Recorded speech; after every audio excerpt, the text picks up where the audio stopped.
bienvenue dans notre émission Regard croisé sur l'innovation appliquée à l'aéronautique. Selon l'IATA, le nombre de passagers transportés par avion en 2017 devrait atteindre 4 milliards, soit l'équivalent de 127 passagers par seconde. Le transport aérien devrait connaître une forte croissance, avec un nombre de passagers transportés atteignant les 6,7 milliards en 2032, 7,3 milliards en 2034 et peut-être même 16 milliards en 2050.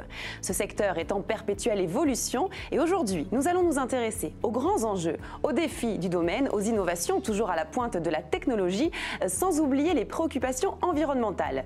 Quel est le visage de l'aéronautique aujourd'hui et à quoi doit-on s'attendre dans les prochaines années? Pour faire le tour de ce sujet, j'accueille deux experts de l'aéronautique. Emmanuel Moy, bonjour. Bonjour. Alors pouvez-vous vous présenter s'il vous plaît? Oui, je suis responsable matériaux et procédés composites chez Airbus. À mes côtés également Bruno Béral. Bonjour. Bonjour. Je suis responsable technique compte-clés aéronautique chez 3M France. Et à vos côtés, deux étudiants. On a à ma gauche Jean-Baptiste. Bonjour. Bonjour. Je suis étudiant donc en 5e année à une école d'ingénieur à l'ITSA Paris en spécialité énergétique et motorisation. Ok. Et votre collègue, si je puis dire, Bastien. Bonjour. Bonjour. Je suis étudiant donc à l'ISAE Super Héros à Toulouse, étudiant ingénieur en 3e année. Et on commence cette émission avec une première partie concernant les enjeux dans le secteur de l'aéronautique. Première question pour vous, Emmanuel Moy. Alors, quels sont pour vous, industriels, les grands enjeux d'aujourd'hui et de demain dans le secteur de l'aéronautique? Donc, dans le secteur aéronautique, je vois deux principaux enjeux qui sont tout d'abord préparer l'avion du futur. Pour cela, toutes les parties de l'avion sont concernées. Nous allons travailler sur les systèmes de l'avion, sur la cabine pour améliorer le confort des passagers, mais également sur le système propulsif, les systèmes hybrides par exemple. Et dans mon domaine d'activité, nous travaillons sur les nouveaux fuselages en matériaux composites, mais également les voilures en matériaux composites. Et pour cela, nous intégrons des matériaux dits multifonctionnels, qui ont la capacité de gérer plusieurs types de fonctions, bien évidemment. Et le deuxième enjeu, l'augmentation des cadences avions, essentiellement sur les single aisle, donc les petits avions de notre compagnie, afin de satisfaire au plus vite les demandes de nos clients. Alors côté 3M, Bruno Béral, est-ce que vous identifiez les mêmes défis que Airbus et comment votre R&D travaille?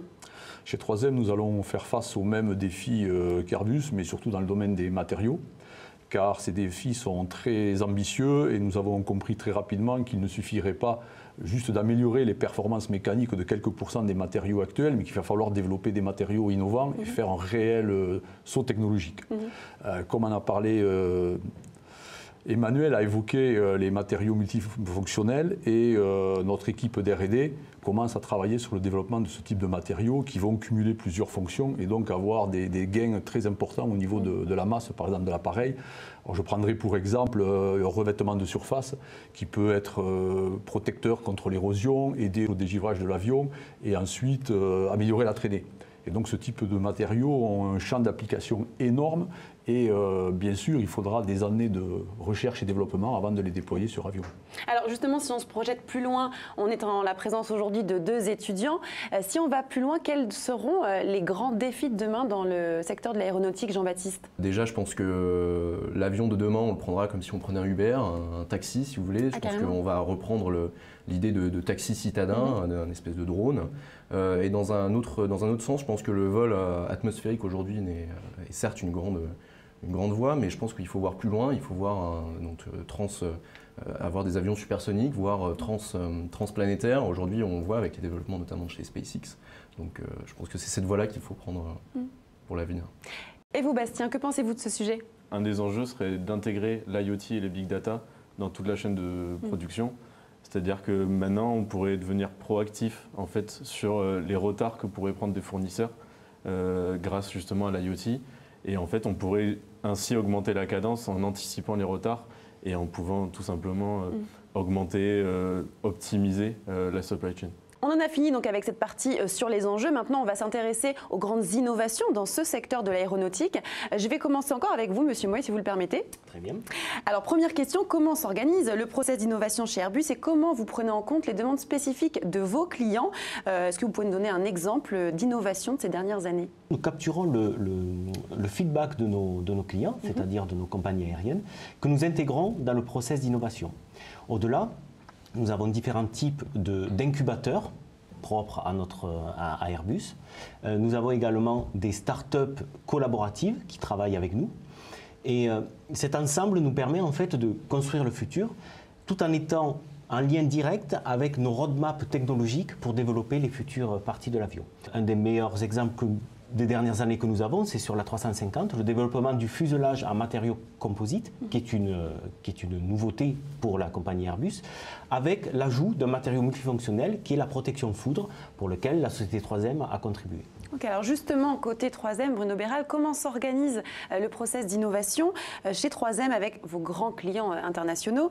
Est-ce que vous avez des programmes notamment de co-innovation? Oui. D'abord, l'innovation fait partie de l'ADN de 3M et nous nous appuyons beaucoup sur nos connaissances scientifiques internes qui sont structurées en 46 plateformes technologiques qui couvrent matériaux, procédés, simulations, etc.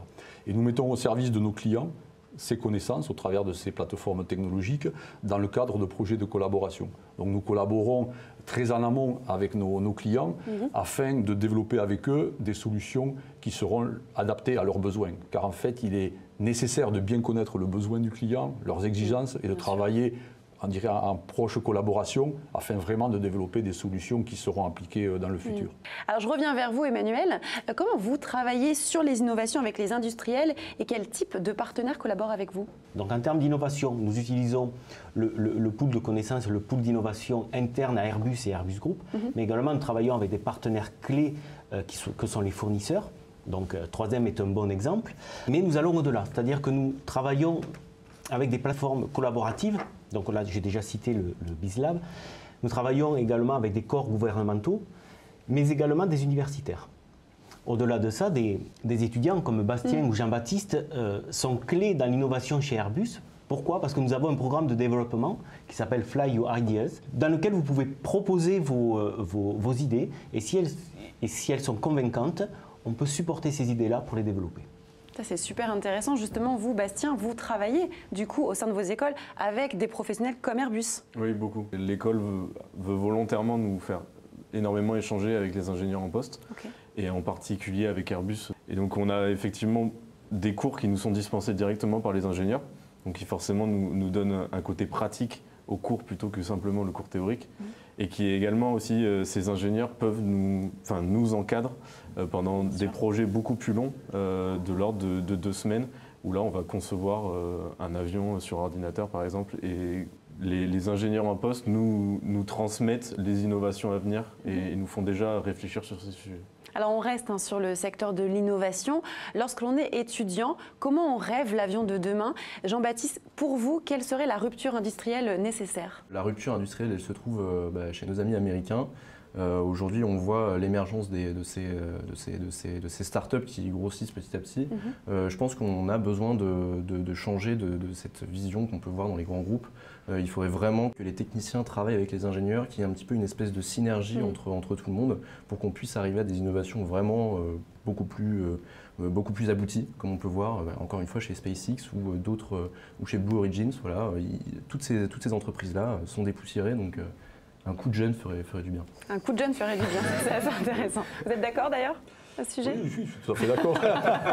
Bon, très bien. Non, mais je parle d'un coup de jeune en termes de, on va dire, de nouvelles process d'industrialisation, de nouvelles façons de réfléchir. Je ne parle pas forcément de... de rajeunir les équipes, voilà, on n'en est pas là. Il faut rajeunir les équipes. Il faut les rajeunir, c'est vrai. Je pense qu'on a besoin aussi de ce cadre-là, et ça rejoint un petit peu tout ce qu'on vient de dire avec les professeurs, etc., qui nous encadrent aussi. On a besoin de cette transmission de connaissances. Bien sûr. Puis après, à nous, jeunes, d'avoir un petit peu ces idées un peu loufoques. Justement, on reste un peu dans cet esprit jeune, dans cet esprit loufoque. Qu'est-ce que vous pensez, Bastien, des projets délirants qu'on trouve sur Internet, comme des avions avec un toit en verre, des avions sans pilote, etc. La frontière en fait, entre l'aéronautique et l'industrie spatiale est vraiment en train de s'amincir de plus en plus. Et justement, on l'a déjà cité par exemple avec SpaceX. SpaceX, déjà en arrivant à reposer une fusée, a fait quelque chose qu'avant seulement les avions étaient capables de faire. En fait, SpaceX ne s'interdit absolument pas de venir empiéter sur le marché de l'aéronautique. Alors Bruno Béral, le transport en général est très gourmand en énergie. Quelles sont les solutions dans le secteur de l'aéronautique pour réduire la consommation d'énergie? La solution la plus classique, c'est d'alléger la structure et la cabine des avions. Et pour cela, 3M a proposé des matériaux de basse densité, que ce soit des films, des résines, des adhésifs, des mastiques, afin de participer à cet allègement de la structure. Mais il y a d'autres moyens de réduire la consommation d'énergie, comme par exemple réduire la 3D, c'est-à-dire améliorer le comportement aérodynamique des avions, et par là même, on réduira la consommation d'énergie. Donc encore une fois, nous développons en ce moment des films de surface qui sont un petit peu structurés et qui vont permettre d'améliorer la pénétration de l'avion dans l'air et forcément d'améliorer son comportement aérodynamique. Cela engendrera aussi des gains de masse significatifs. Et vous, Jean-Baptiste, si on vous dit réduction de consommation d'énergie, qu'est-ce que vous inspire ce sujet? Il y a d'autres énergies aujourd'hui qui existent, notamment le solaire. C'est vrai que le solaire est quand même très présent, notamment dans le domaine du spatial. Cette énergie-là, le solaire, reste quand même très timide en aéronautique. Il y a certains projets, notamment chez Airbus, qui commencent à arriver sur ce mixing d'énergie entre l'électrique et le pétrole. Voilà, sur l'énergie électrique, il faut rester quand même très pragmatique dans le sens où il y a quand même des enjeux sociétaux derrière les batteries. Et les batteries, c'est le lithium, le cobalt. Aujourd'hui, ces deux matériaux, on les retrouve en Afrique ou en Argentine. Et il faut savoir que l'extraction de ces énergies-là crée des tensions dans ces régions-là. Donc, avant qu'on retrouve des stockages autres que les batteries, le mix des énergies est vraiment important. On en a fini avec cette partie sur les innovations. Maintenant, on va passer à la troisième partie de notre émission concernant les applications. Et je vais commencer avec vous, Bruno Béral. La science, l'innovation chez 3M se dit apply to life, au service de la vie, c'est-à-dire en liaison concrète avec le quotidien de chacun.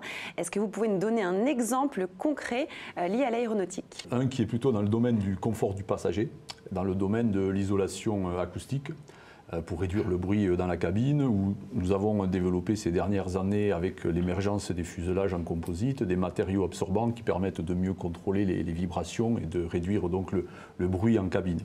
Et la deuxième est plutôt dans le domaine de la sécurité du vol, où l'on a développé un matériau, encore une fois pour les structures composites, qui permet de protéger contre les impacts de foudre, c'est-à-dire un revêtement de surface qui est conducteur et qui permet de garantir l'intégrité de la structure après un foudroiement. Et on sait que le foudroiement est un événement très fréquent dans l'aéromagnétique commerciale. Donc deux applications pas visibles à l'œil nu, je dirais, mais qui améliorent grandement la vie du passager. Très importante. Alors, le confort des passagers, c'est un argument commercial stratégique très important pour attirer des clients à fort potentiel. Chez Airbus, quelles sont les offres que vous proposez? Donc chez Airbus, nous avons 3 axes sur lesquels nous travaillons essentiellement, qui sont le bruit, donc déjà évoqué pour la partie interne par Bruno Béral, sur la partie matériaux multifonctionnels absorbants, mais également sur l'extérieur. Pour l'extérieur, nous allons travailler essentiellement sur les entrées d'air, sur les moteurs, mais également sur la gestion de la traînée aérodynamique, afin de réduire le bruit et donc d'améliorer le confort des passagers. Un deuxième axe sur lequel nous travaillons, ce sont les services liés aux compagnies aériennes. Notre but est d'espacer la maintenance de nos avions et d'accroître le taux d'opérabilité de nos avions afin de minimiser les pannes et donc d'assurer le meilleur confort pour nos clients. Et le dernier point sera plutôt lié à la customisation à la demande. Donc sur certains types d'avions, comme la 380, nous pouvons proposer des suites, des douches pour certaines compagnies aériennes. Ok. Alors, selon vous, les étudiants aujourd'hui dans le secteur de l'aéronautique, Bastien Chevalier, quelle devrait être l'innovation clé pour améliorer l'expérience du voyage en avion? Un des facteurs très anxiogènes de l'avion, c'est vrai que c'est souvent les turbulences. Et la plupart du temps, quand les gens ne veulent pas prendre l'avion, c'est parce qu'ils ont peur des turbulences. C'est mon cas. Voilà, par exemple. Et donc, je pense qu'un des axes de travail pourrait être d'essayer de réduire ces turbulences, ou de les encaisser et de les faire réduire. Et elles apporteraient 2 aspects, du coup. Les personnes n'auraient plus peur et ça ferait de nouveaux clients pour les compagnies aériennes. Et puis ensuite, ça pourrait tout simplement être un sujet de confort au sein des avions. Et vous, Jean-Baptiste, que vous inspire ce sujet? Emmanuel parlait des douches, par exemple, pour les classes affaires. C'est vrai qu'on a vu beaucoup d'idées loufoques aussi pour des très riches clients. Voilà, des salles de cinéma, parfois même des piscines. Bon, le projet a été abandonné. Des piscines dans un avion? Des piscines, oui. Et c'est vrai que je pense qu'aujourd'hui, l'accès primordial, c'est déjà premièrement le confort. Hein. Voilà, essayer d'avoir des sièges qui puissent s'incliner au maximum, notamment en classe économique. Et le deuxième axe serait la réduction donc, de la fatigue due au décalage horaire. Et c'est vrai que Airbus, et je pense Emmanuel pourra nous répondre sur ce sujet-là, au niveau de la cabine airspace, on a bien vu ça dans le nouveau 330 Neo, qui peut réduire finalement ce décalage horaire, ce jet lag. Oui, absolument, je vous confirme que nous travaillons sur ces problématiques-là de jet lag. Le transport aérien n'a pas fini de nous surprendre avec la puissance de la R&D et cette volonté de faire de l'avion un moyen de transport courant pour tous sur la totalité du globe. Nous l'avons bien compris, 3M et Airbus travaillent ensemble pour nous proposer la meilleure expérience voyageur et nos étudiants nous promettent également de belles innovations dans le secteur de l'aéronautique à découvrir très prochainement. Merci à tous et rendez-vous sur engage.3m.com/onair pour découvrir tous nos contenus et toutes nos vidéos. Merci messieurs d'avoir été présents sur le plateau. Merci à vous. Merci. Et bonne continuation à vous. Merci.